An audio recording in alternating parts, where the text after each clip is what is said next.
welcome to another episode of the Ravens Verdict. Court is now in session. Hello, you all. This is Candy Seawall. This is Candy Seawall Waller. Darrell Owens from Bowie TV here to join you all for another episode of the Ravens Verdict. You see, we having fun already because we love what we do, you all. And we'll get these gavels. Or else Mama Wallace will be really upset. That we she's gonna be hot. Season week 1, they're gonna be like, "Where the guy was at?" I'm like, "I know." And so, in partnership with Fox Sports Radio 1340 AM, 96.9 FM, Hopewell, Virginia, we are bringing you the Ravens Verdict. You all, we have a full day of joint practice. Preseason game 3, the last preseason game of the year, is upon us. So Darrell and I are going to be sharing some more cases. We have some more cases based on the 2 joint practices in the past week, right? The Vikings and then the Washington Commanders. And now also leading into preseason game 3, a lot of information from the coordinators as well. Let's get into the topics of this episode. Case number 1. Is Lamar Jackson about to run more in 2026? Is that what's about to happen? Possibility. We got to talk about this now. We're going to talk about this. We just keep talking about him. Everybody's talking about him, so we're going to talk about him again here as well. Rookie wide receiver Jacoby Lane. How big can his role actually be in Declan Doyle's offense? We're going to get into that. And then case number 3, did the Ravens get everything they needed from the preseason without playing their stars? We know typically the Ravens do not play their starters in the preseason, but they always take the majority, if not all really, of the reps in joint practices. We are going to get into that as well. We've gone through the docket. I guess, Darrell, hey, we may as well just get started right here in case number 1. Is Lamar Jackson about to run more in 2026? Your opening statement, Darrell. Well, this is a very, very interesting topic because for the last couple of years and, the last couple of offensive regimes in Baltimore, and I blame the media a little bit too, because all you heard outside noise was, hey, Lamar can run. That's all great. That's phenomenal. He's a great runner. Da da da da da da. But can he pass in the pocket? Right. So when the last coordinator came in, their whole focus was to show off Lamar's pocket passing abilities. And that's something that they've been kind of trying to do for Lamar for the last, couple years. And it's mostly because the outside noises were, oh, he's a great runner, but what do we do when it comes to that? Here's the deal. Sometimes you got to do what's best, what you know that you do best. And when was the best Lamar Jackson? When he was using both, obviously his passing game and being able to be a dangerous runner. So when you get the dangerous runner involved, everything changes. And I think that's what, maybe, a lot of these Ravens team, this last year's Ravens team missed a little bit. And I think Lamar knows that. And that's something that I feel like they have to kind of go back to. You have to have the danger, the threat of Lamar Jackson taking off and running on you. He's 29. He ain't an unk yet. He still can move. And he reminded everybody he is not an unk yet. We may as well get right on to the deliberations. I'm cracking up because listen, Lamar's words, not mine. Lamar's words, not mine. Exactly. Because I think that's one of the things, right, where you said he was such a threat because he can do it all. And when you have one of the great quarterbacks like a Tom Brady saying Lamar Jackson is one of his favorite quarterbacks, it's like you got to pay attention, right? And still, that's one of his favorite quarterbacks. And then you think about, to your point of the running, it was almost like defenses were probably like, oh my gosh, is he going to take off running? And even Declan Doyle has talked about Lamar Jackson's ability to extend plays with his legs. If things not shaking out, He's gonna make defense work for it. Exactly. And so Lamar was asked about this essentially, and so this week, and so let's jump into the clip and hear what Lamar has to say. Lamar, last year, I think it was by far your fewest rushing attempts that you've had at quarterback. One of the biggest questions people always ask me is, how many times is Lamar going to be more like he was in the past running the ball this year, or is it going to be more of like last year? Where do you think, as far as rushing attempts, you'll kind of fall? I believe I know, a lot of people know. I was hurt last year too, so I really couldn't do anything like I wanted to, so it really wouldn't put my team in a good position if I was just running hurt, I'm losing yards, things like that was happening. But whatever it takes to win, that's what I'm all about. And I've always been about that too, so yeah. So you think it'll be more in like the previous seasons as far as running the ball? Whatever it takes to win. Lamar, you said earlier at a press conference that the game had slowed down for you here entering, I guess, the ninth year. Yeah. Could you expand on that? I mean, what are you seeing that's maybe in slow motion that you weren't early on? Just defensive schemes, just trying to beat the defense to the punch, because sometimes we're playing against spot defenses, the guys get the spots and you got to throw in certain coverages and stuff like that within plays. So I feel like that slowed down a lot for me. First things first, he was injured. Like he said, his words, not ours. But whatever it takes to win. Yep. Lets you know where his mind is at already. Whatever it takes to win.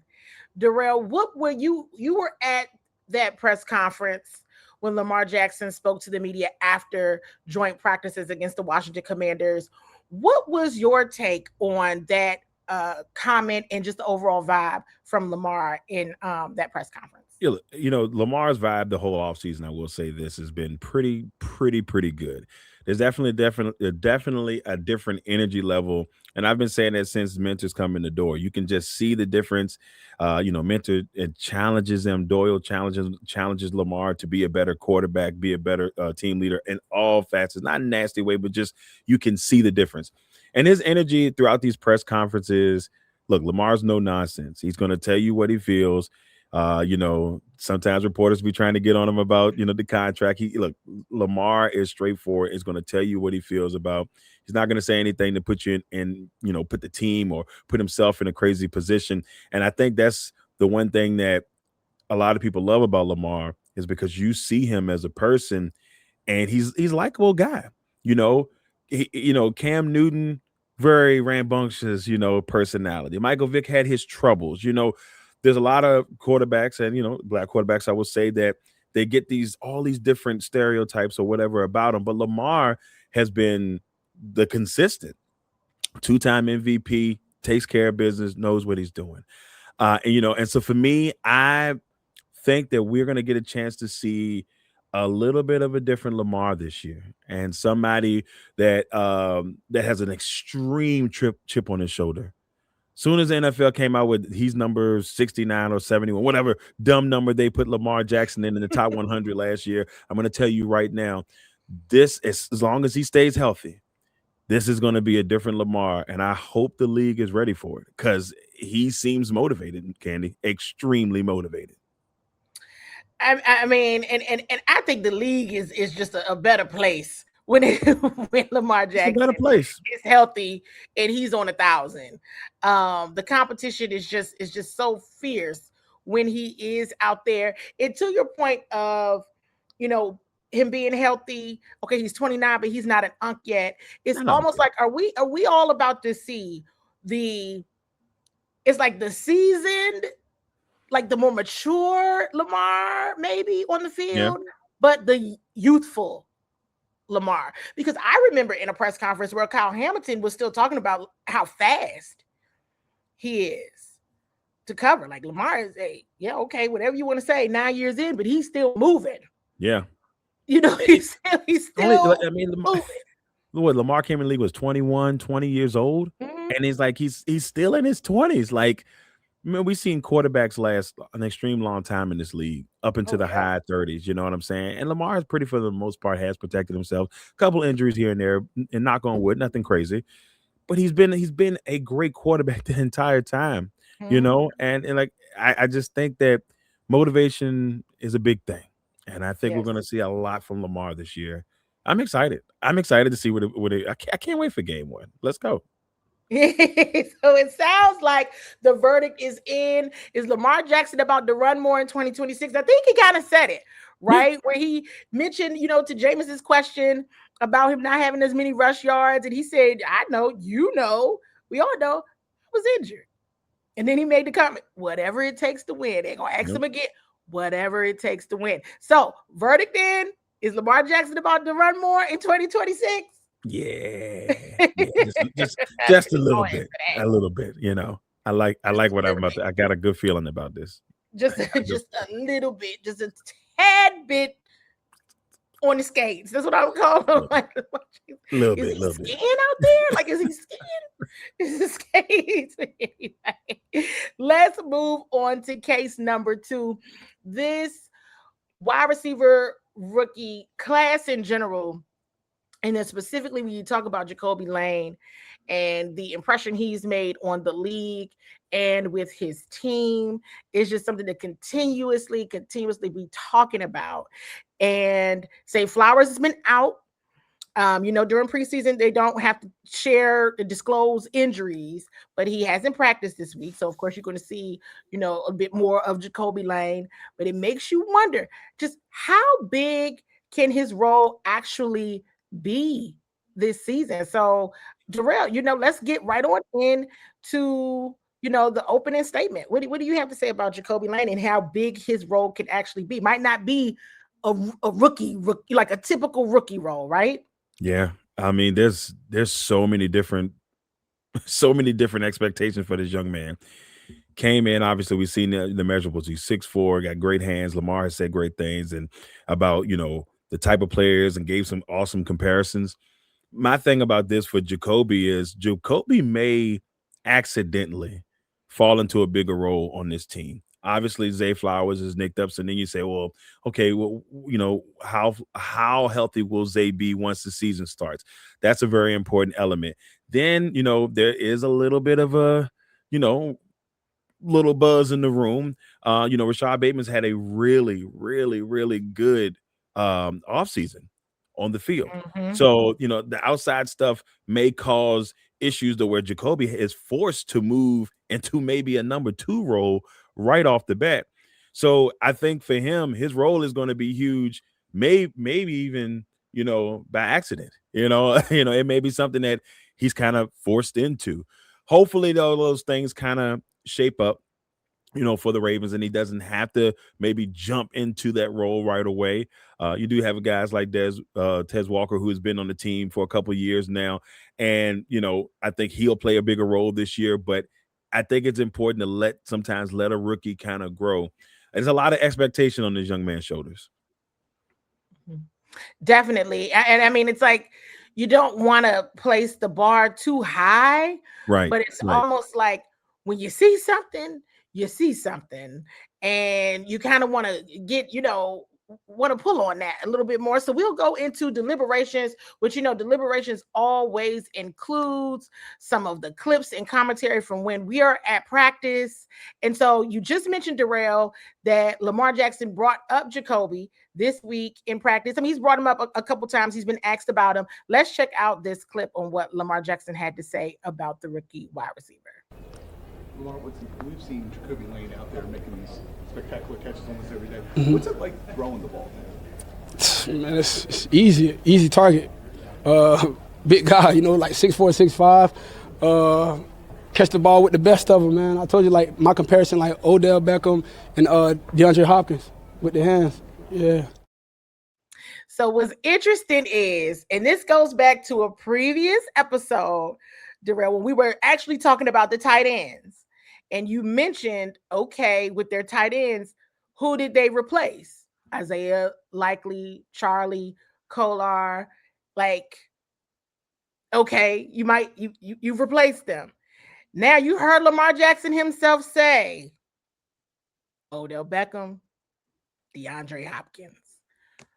2 amazing wide receivers who he has had the pleasure of throwing the football to in recent years. And so it's like, okay, Yeah. Ravens front office, we Yep. see what you did there. Any strategy. reactions to that comment by Lamar about Jacoby? Yeah, I mean, look, it's a pretty solid comment. I mean, here's the deal. I mean, if he's seen the glimpses of those two great players, yes, Odell has had his injuries and stuff like that, but if he's looking at young Odell and that experience, we've seen with DeAndre Hopkins, even in DeAndre Hopkins' a little bit of time there, he was really good, for a good period of time when he was with the Ravens. But if you're getting a younger version of that from Jacoby Lane, it's going to be just something special to see. I mean, I really, that's a really good comparison. And I think, coming from Lamar, who's seen these two great guys on the field, that's a really, really, really good comparisons to have. Yeah, definitely. And now from another press conference, let's bring back. I like to keep receipts. And so Zay Flowers was asked a while back about Jacoby Lane as well. Let's go back to this clip. Jacoby and Elijah so far, and kind of on the surface, they look very similar. What are the differences you've noticed? Jacoby got that. He got that Jack. Well, I call him Jack. Y'all call him Jacoby. He got that dog mentality. Like he want to play. He want to go get the ball. He want to do everything. He want to learn. And same thing as E. He want to learn. He want to play. They came in ready to do their job. So that's great to see. And I'm gonna lead them by example. And we all gonna go. So of course he's referring to both of them. Elijah Surratt as well in this clip, but definitely, he calls him Jack. We call him Jacoby. And so Yeah. I'm gonna call you Clay. I'm gonna call you Clay. Yeah. it's a little different for the little for the something, class. yeah. It's a little different for the brotherhood over there. And so, but still just glowing remarks. And you've seen it. You've seen it now in preseason games. Also, you've seen it in joint practices. Darrell, what are your thoughts on some of the reports, you having been at the joint practice with the Washington Commanders, but also some of your thoughts from what was also shared in the reporting when the Ravens went up to Minnesota for joint practices as well? What has been kind of the buzz and the word that you've seen and heard about Jacoby Lane in these joint practices? Look, he's done a really good job. He had to work over a couple of those cornerbacks up there in Minnesota. And look, Jacoby has done such a really good job of. I mean, there's a chip on his shoulder a little bit. I guess expectation, I should say, on his shoulder. He's done a really good job of being able to show up. First preseason game, right? You see him out there making some great plays, makes a great touchdown, and you can see the energy and what people are clamoring for in a receiver in Baltimore. And it's been one of those positions that has just been, they've been looking for that superstar. They've had really good players, but they never had that superstar. And they can see the superstar in Jacoby Lane. And I think that, all of the hype is because of all of the great things he's been able to do. There's some things, people, you got to remember. You got to give him time. He's still growing into this position. But I think that Lamar and them are going to help him move along quite quickly, especially in this offense. And there's so many different weapons. I think that it won't all be on him. So I think this is going to be a really good deal for him. Great week in Minnesota. Had some moments yesterday. He probably would take back if he could. But overall, he's been great. He's been great.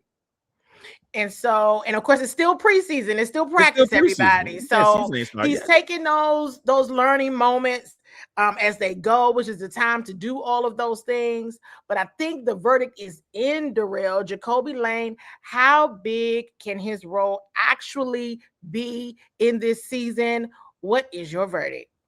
I think it's going to be big, and I'm hoping it's not for outside reasons, but I think it's going to be big. I think he's going to have a big role, and if it goes the way I hope it goes, he's going to be just that extra piece that when you not paying attention to him and you're paying attention to Bateman, you're paying attention to Flowers. Well, here comes 6'4" Jacoby Lane out of nowhere, and I think that's what could be the best thing for him, where he doesn't have to worry about so much pressure of being the man.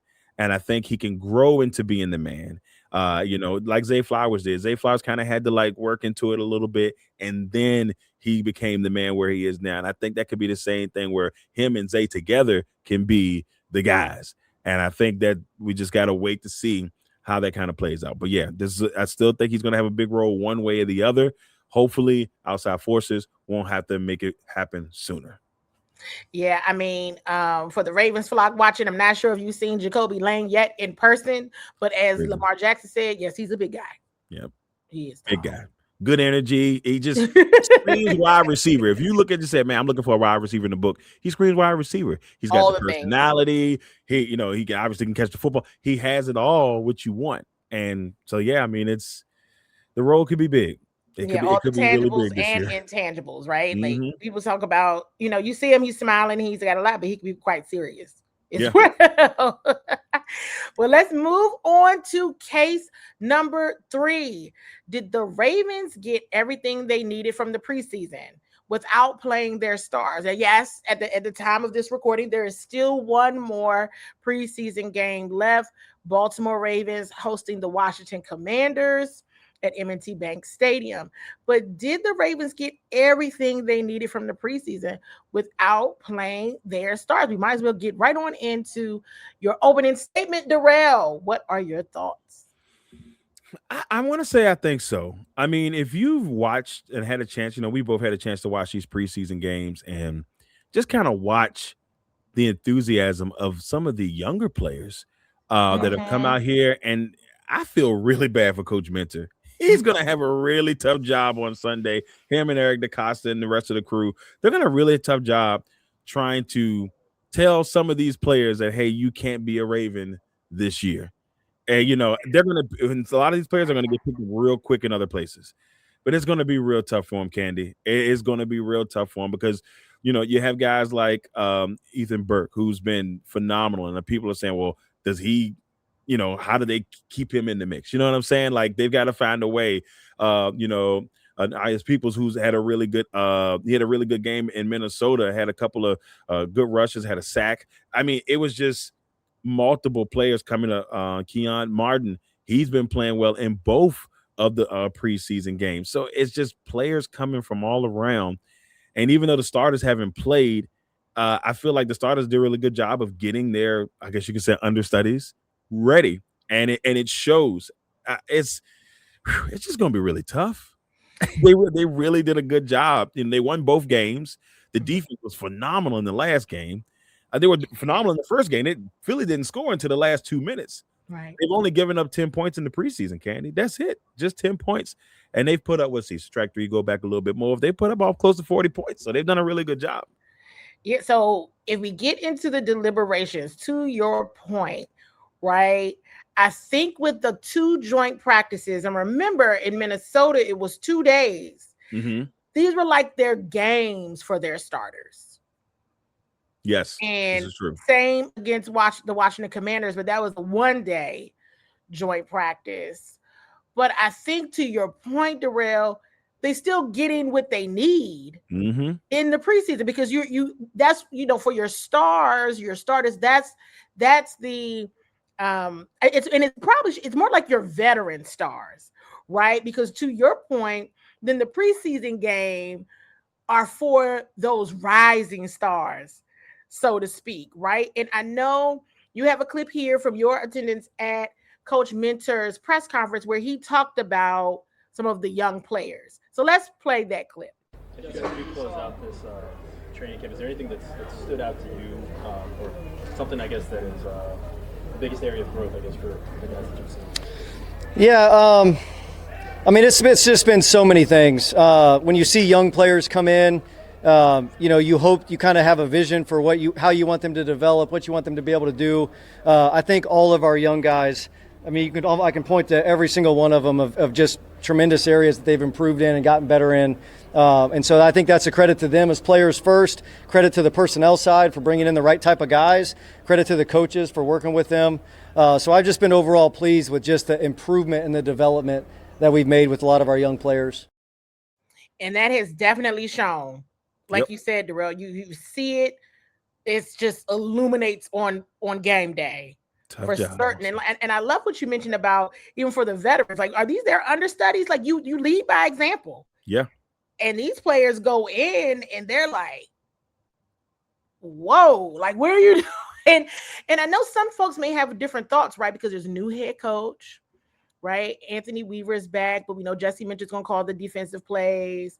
Offensive coordinator Declan Doyle, I have no idea why anybody's still questioning his age and all this, that, and the third at this point. Because yes, it's still the preseason, but pretty impressive from a coordinator perspective as well. So it's like, okay, maybe, a new system, maybe everybody needs to play.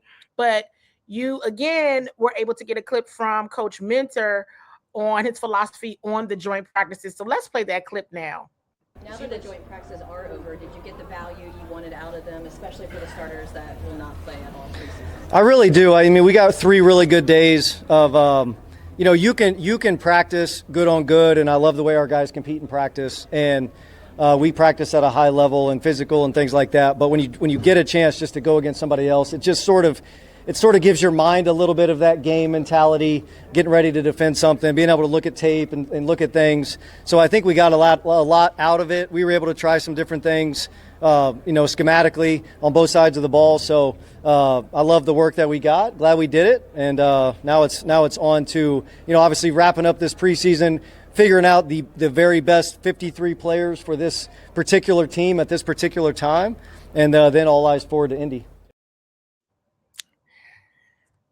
I mean, there it is. He said it right there. I mean, we probably could go ahead and get into your verdict, Darrell, on if the preseason got the Ravens everything they needed without playing their stars in the game. Yeah, I mean, just like Coach said, he felt like he got a lot out of his starters during those 3 practices. And I think, like I said, with the understudies and seeing what they've been able to do, or the younger players coming out there and doing really good things, I would be very excited if you're a Ravens fan to get this season started. Obviously, the expectations out there. You hear people saying all of this great things about the team, and obviously, me selfishly, I can't wait to see what it looks like in Game 1. I'm really excited to see how this offense works with Lamar Jackson under the helm. Like I said, we've seen little hints of it during joint practices and seeing how different it is. I still think that the pace of this offense is going to be just different than what most people have seen in years from the Ravens, and that's what I'm excited about the most. But yeah, I feel like the Ravens got everything they needed. This was a good training camp for the Baltimore Ravens, and I think that it's always like a topic of conversation. Are the starters playing? Are the starters playing? Are the starters playing? And the Baltimore Ravens historically have not. Yep. Not with their start. They have not. And like we were mentioning a moment ago, sometimes this is the expectation. Okay, it was new head coach, new play callers, right. Get out there, whatever. Hey, Coach Minter made it plain. That's what they're using. That's what they used the joint practices for. He even mentioned some of the things they were able to work on schematically. So, yeah, I mean, they look ready. Like I said, ready. From what we've seen, they've looked pretty good, and and on both sides of the ball, and that's why I said like it's going to be interesting to see how it all plays out. But so far, so good. I mean, game game 3 is tomorrow, and we've got a lot to see in that game. There's going to be some people fighting for them last spots, and I think. It's been such a competitive camp. I can't wait to see how it all plays out, Candy. It's going to be really good. It's going to be really, really good. It is a game, Ravens flock, that you should pay attention to. I know, folks, some people don't like the preseason, but it's just an opportunity to see these rising stars shine and see who's really going to be those understudies or those depth pieces in a team that they're really, truly building.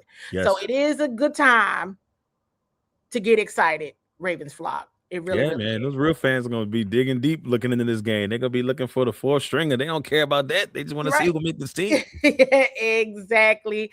So listen, you all, thank you for tuning in to another episode of The Ravens Verdict. I am Candy C. Waller. It's Darrell Owens. We are from Bowie TV, and we are partnered with Fox Sports Radio, 1340 AM, 96.9 FM, based out of Hopewell, Virginia. We have a blast giving you all this information and this content. This is big time fun for us. It's work. but it's always different when you love what you do. So it's Fun always work. a good time.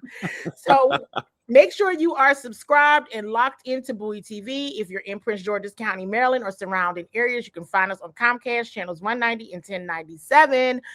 We're always around. Make sure you all are following us on all platforms as well. Until next time.